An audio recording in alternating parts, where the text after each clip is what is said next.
How are you? So I was going to do this live, but the network was bad, so I will post a video instead. First off, I'm doing okay. Thank you. I hope you all are doing all right. All right.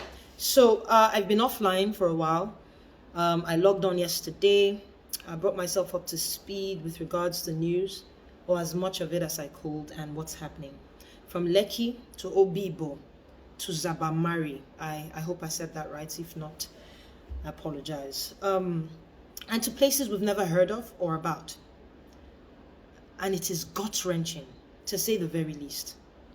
So I want to share a few things with you guys, okay?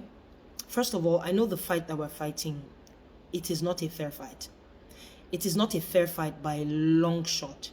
We're up against people that have all the power, that have all the money, resources, access. They control all the security arms. Corruption is the order of the day. Lies on top of lies on top of lies. Lie will not kill Muhammad. It is like being thrown into a gunfight with a stick. How do you win? How do you win a fight like that? So yes, it's very demoralizing. On the other hand is our movement. Oh boy, to see pictures of dead people on your timeline non-stop all day.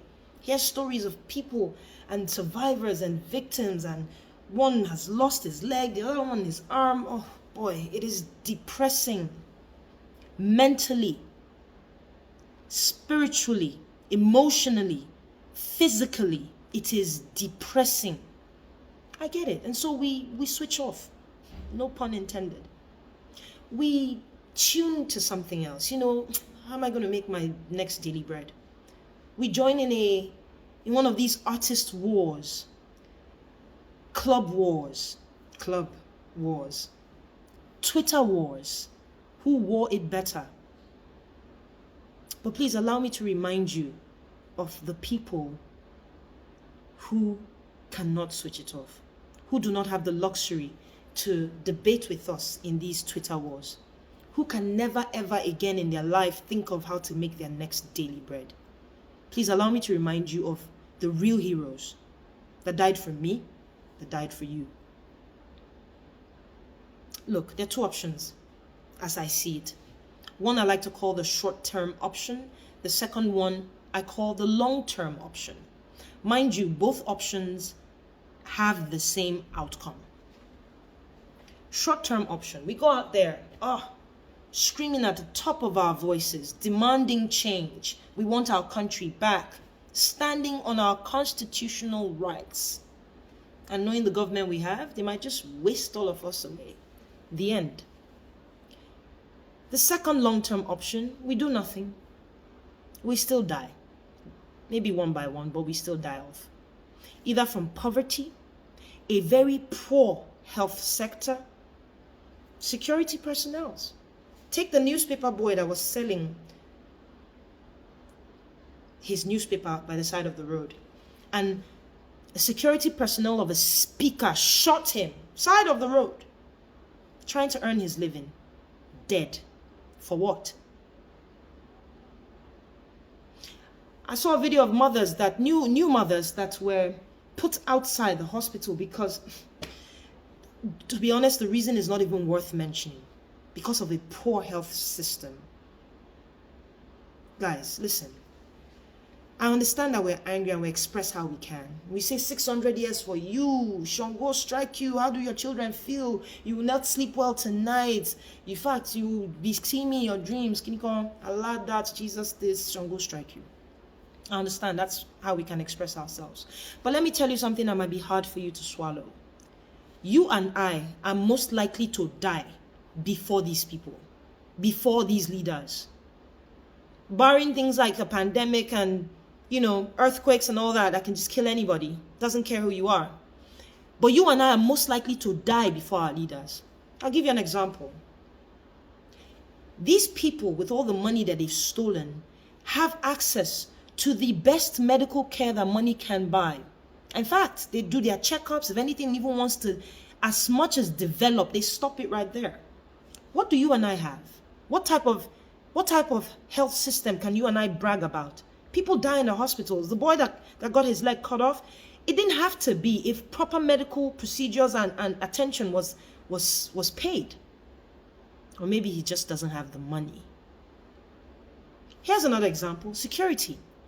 All these our leaders are well guarded by mobile policemen, even the army guard a lot of these our leaders. Before armed robbers will go and rob those people, they will come to me and your house first. Who do we have guarding us? I can go on. Use Lagos as an example.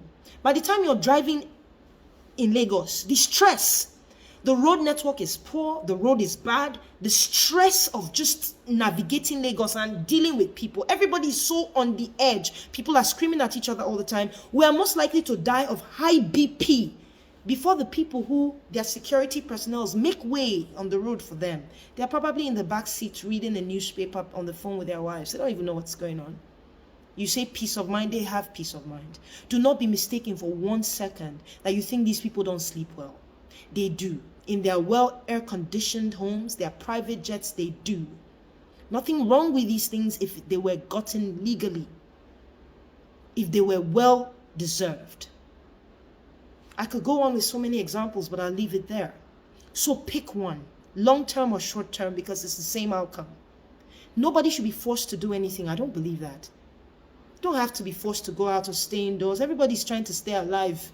So it's very understandable. Everybody knows their own problem.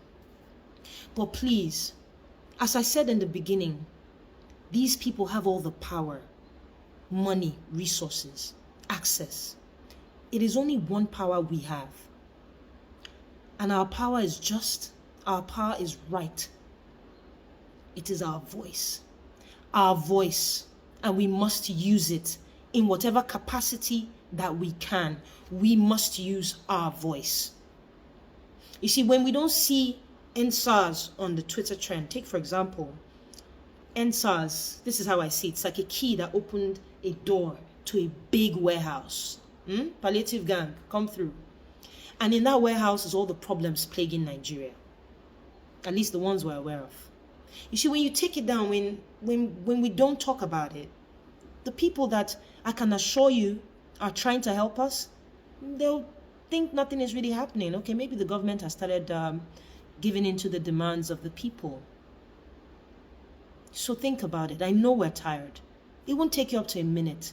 Keep it on that table no matter what. I don't care if it's on number 9 or 10, 11, 5. And some days we might miss it, but please let us try.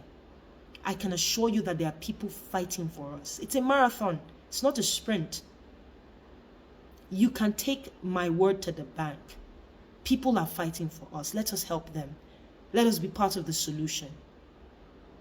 I'll probably talk again to you guys in a couple of days. Let's see how it goes. And also, I do not have any backup accounts. I saw so many. Wow. I don't have any backup accounts. I don't have any representing accounts, any substitute account. I don't. Okay, I'll probably put them in the caption just one more time. All right. Thank you guys. Cheers.